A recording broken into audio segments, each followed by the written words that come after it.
నమస్తే అందరికీ, నేను మీ Adil. Welcome back to our YouTube channel. Friends, ఈ వీడియోలో మీకైతే చూపించబోతున్నాను ఒక ఓల్డెస్ట్ టెంపుల్. ఆ టెంపుల్ యొక్క హిస్టరీ ఇప్పుడు మనం తెలుసుకుందాం. రాముడు పౌరుషానికి చవి చూసిన వీరాచలం ఎక్కడ ఉంది? రాముని పాదధూళితో పునీతమైన ప్రాంతానికి ఎలా వెళ్ళాలి? భద్రాచలం రాముని ప్రేమకు గుర్తయితే ఈ వీరాచలం చెప్పే కథ ఏంటి? భారతీయ సనాతన ధర్మానికి ప్రతీక కోదండరాముడు. దశరథుడికి ఇచ్చిన మాట మేరకు రాముడు సీతా సమేతుడై లక్ష్మణుడు వెంటరాగా గోదావరి నది దాటి దక్షిణ దేశం వెళ్ళాడు. 14 సంవత్సరాలు అరణ్యవాసం చేశాడు. ఇది అందరికి తెలిసిన కథనే. తెలియని ఇంకో కథ ఏంటో మీరు తెలుసుకోవాలి. మాయలేడి మారీచుణ్ణి శ్రీరాముడు చంపింది ఎక్కడో తెలుసా? తెలంగాణ రాష్ట్రంలో అతి పురాతనమైన ఈ ఆలయంలో అడుగుజాడలు తెలుసుకోవాలనుకుంటున్నారా? చూడండి ఈ శాంతికరమైన పురాతన గాథను. జనగాం జిల్లాలోని లింగాల్గన్పూర్ మండల్ జీడికల్ గ్రామంలో పురాతనమైన రామాలయం ఉంది. ఈ ఆలయానికి 2 కిలోమీటర్ల దూరంలో పరుపు బండ ఉంది. దానిని లేడి బండ అని అంటారు. ఈ పరుపు బండ పైన రాముడు మోకాలు వంచి లేడిని సంహరించాడని విశ్వాసం. అందుకే ఈ పరుపు బండకు లేడి బండ అని పేరు వచ్చింది. దానిపై లేడి అడుగులు, నెత్తుటి మరకలు ఇప్పటికీ కనిపిస్తాయి. ఈ లేడి బండ పైన చిన్న గుంత కూడా ఉంది. ఈ గుంట లోపలంచులను పరిశుభ్రమైన గుడ్డతో తూడ్చిన గుంటలో నీరైతే ఊరుతుంది. పాపపుణ్య ఫల నిరుపమకు ఈ గుంట అంచులను తూడ్చి యాత్రికులు తృప్తి చెందుతారు.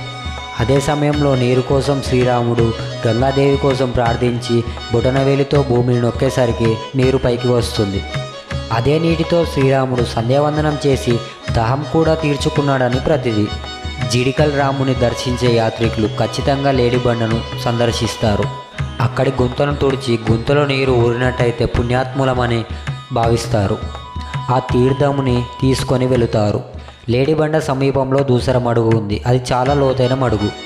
మాయలేడిని చంపిన తర్వాత శ్రీరాముడు తన విల్లములను ఈ మడుగులోనే శుభ్రం చేసుకున్నాడని జానపదుల విశ్వాసం.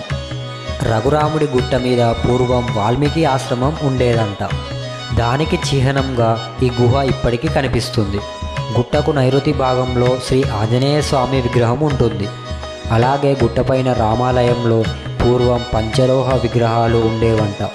ఈ గుట్టపైన ఎండాకాలంలో కూడా నీళ్లు ఉండేలా గుండం కనిపిస్తుంది. వేలాది సంవత్సరాల క్రితం ఇక్కడ మునులు నివసించిన ఆనవాలుగా రాక్షస మడుగు, బూడిదమట్టి, టెంటవేకులు కనిపిస్తాయి. ఇక్కడ రామటేకులు దొరికాయని, రాముడు ఈ ప్రాంతంలోనే సంచరించాడని ప్రజలు బలంగా నమ్ముతారు. ఈ దేవాలయం భద్రాచలం రామాలయం కంటే పురాతనమైనది అని భావిస్తారు.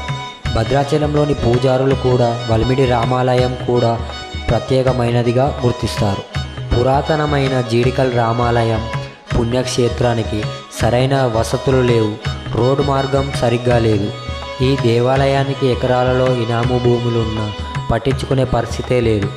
గతంలో యాదగిరి నరసింహునికి ధూపదీప నైవేద్యాలు ఇక్కడ నుండే వెళ్ళేవి. అంతటి ప్రసిద్ధి చెందిన ఆలయం ఎందుకు గాలికి వదిలేశారు? జీడికల్ రామాలయంలో ఉన్న ఇంకో పురాణ గాథ ఏంటో ఇప్పుడు మనం తెలుసుకుందాం. జీడికల్ రామాలయ క్షేత్రానికి మరో పురాతన గాథ ఉంది. వీరభద్రుడి పేరు మీద భద్రాచల క్షేత్రం దక్షిణ అయోధ్యగా పేరు పొందితే ఇక్కడ ఈ క్షేత్రానికి వీరాచలం అని పేరు ఉండేదంట. దీని వెనుక ఒక ఆసక్తికరమైన కథ ఉందంట. పూర్వం వీరుడు భద్రుడు అనే 2 అన్నదమ్ములు ఉండేవారు. వీరిద్దరూ రామభద్రుని కోసం ఘోరమైన తపస్సు ఆచరించారు. భద్రుడు గోదావరి తీరాన, వీరుడు గోదావరి ఆవలి ఒడ్డున తపస్సు ప్రారంభించారంట. అలా ఇద్దరికీ ఒకే కాలంలో దర్శనమిచ్చాడట నారాయణుడు. భద్రుడి కోరికపై భద్రాచలం ఆవాస చేసుకొని కొలువు తీరితే వీరుడి కోరిక మేరకు వీరాచలంగా జీడికల్లో సాక్షాత్కరించాడంట. 2 ప్రాంతాలలో ఉన్నపలంగా దర్శనమిచ్చిన నారాయణుడు భద్రాచలంలో రామచంద్రుడిగా కొలువు తీరి దానిని దక్షిణ అయోధ్యగా మారిస్తే జీడికల్గా మారిన వీరాచలం మాత్రం నిరాధనకు గురైంది, ఇంకా గురవుతూనే ఉంది. భద్రాచలం అంటే ప్రాచుర్యం లేకపోగా పట్టించుకునే పరిస్థితికి దూరమైంది. గతంలో యాదాద్రి నరసింహునికి జీడికల్ రామభద్రుడు అప్పుగా కొన్ని నిధులు ఇచ్చాడని చెప్పుకుంటారు. యాదాద్రి నరసింహునికి ధూపదీప నైవేద్యములకు ఇక్కడి నుండే నిధులు తీసుకువెళ్ళేవారంట. అలాంటి పుణ్యక్షేత్రాన్ని నిరాధరంగా వదిలేశారని, పురాతన దేవాలయాన్ని గాలికి వదిలేశారని గ్రామస్తులు ఆవేదన వ్యక్తం చేస్తున్నారు. ఇక జీడికల్ రామాలయానికి తెలుగు రాష్ట్రాలలోని వివిధ ప్రాంతాలలో ఇనాము భూములు కూడా ఉన్నాయి. గుంటూరు జిల్లా వట్టిచెరువు మండలం కోరేపాడు గ్రామంలో 12 ఎకరాలు, జీడికల్లో 30 ఎకరాలు, గుమ్మడవెల్లి గ్రామంలో 35 ఎకరాల భూమి, అలాగే జీడికల్ రామచంద్రుని పేరిట ఇనాము భూములు ఉన్నాయని సర్కార్ లెక్కలు చెబుతున్నాయి. వీటి నుంచి వస్తున్న ఆదాయంతో దేవాలయాన్ని అభివృద్ధి చేస్తున్నా అంతగా కనిపించడం లేదని గ్రామస్తులు అంటున్నారు. ఇదే కాకుండా జీడికల్ గ్రామానికి సరైన రోడ్డు సౌకర్యం లేదు అంటున్నారు గ్రామస్తులు. శ్రీరామనవమికి భద్రాచలం కంటే ఘనంగా జరగపోయినా ఎంతో కొంత వేడుకగా జరిగే ఉత్సవానికి హాజరయ్యే భక్తులు నానా అవస్థ పడుతున్నారని చెబుతున్నారు.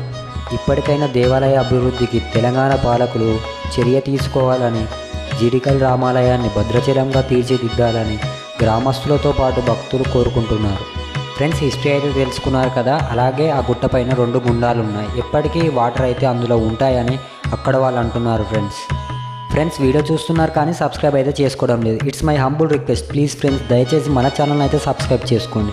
మీ ప్రతి ఒక్క సబ్స్క్రైబ్ మా ఛానల్కి ఇంపార్టెంట్. ఫ్రెండ్స్ వీడియో అయితే చూసారు కదా. ఇది మన వీడియో నచ్చినట్టయితే లైక్ చేయండి, షేర్ చేయండి, కామెంట్ చేయండి. సబ్స్క్రైబ్ చేసుకోవడం మాత్రం మర్చిపోకండి. మరో మంచి వీడియోస్తో మీ ముందుకు వస్తాను. నేను మీ Adil. Until then bye friends.